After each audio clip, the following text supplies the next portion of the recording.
chicken in this case, but you can absolutely use bones from any animal you wish. Chicken, fish, cow, whatever bones that you have. I'm making chicken bone broth. And then, like I said, you need some ingredients, some of the spices, I usually use an onion, I use garlic in mine, and you would not be surprised, I throw in turmeric in there for its antioxidant properties. And then, of course, celery and black peppercorns and some salt.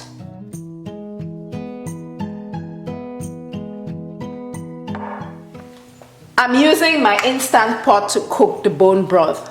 Again, that's because the instant pot functions as a slow cooker and it functions as a regular pressure cooker. But if you don't have an instant pot, not a problem. You can cook this on the stove top. You only have to cook it for a long period of time and watch it.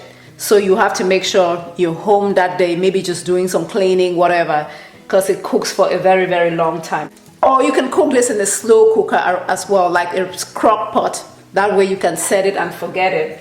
But I'll put the bone broth. What am I talking about? Just throw in the bones and then throw in the ingredients. You really don't have to do anything, really. Just throw everything in there. The peppercorns.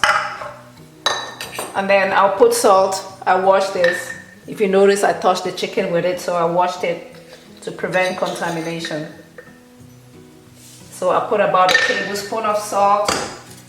And then the garlic, again, you really don't have to do anything with this because we're going to filter all of the, sort all of this out. So I just threw in a head of garlic. And then I threw in my turmeric and the onions. You just might want to cut this in half. So just throw in the onions in there. And then you add water.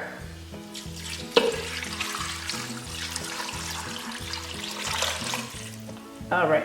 So when you add the water, you want it to just cover the chicken.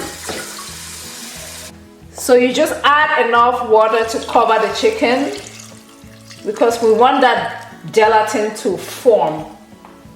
So you don't want to put too much water in there. Okay. So we're ready to cook this. So there you go. That's your pot ready to go.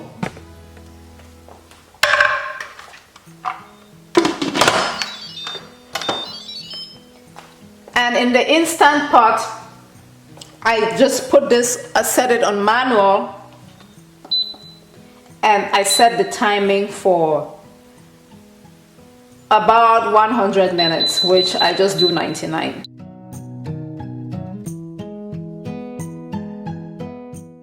And that's it. When the bone broth is done, you grab a fine strainer like this one and then you just sieve it.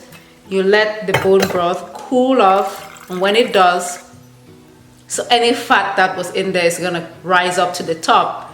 You can set this in the fridge to solidify, and then you just scoop out that fat because the fat will now be on top, and you'll be left with the beautiful, nutritious bone broth. So what you can do is, what I do is just put these in containers, and then if I'm going to consume all of that within a week, I don't bother putting it in the freezer. But if I'm not gonna finish it within a week, then I put it in the freezer and then just get it from there to use it in my recipes. It is very, very healing. You can just sip on the bone broth. You can also use it to make soups, which I do that a lot. I use it to make my vegetable soup. I hope you'll try making bone broth. If you like this video, be sure to leave me a thumbs up and don't forget to subscribe and share. Bye bye.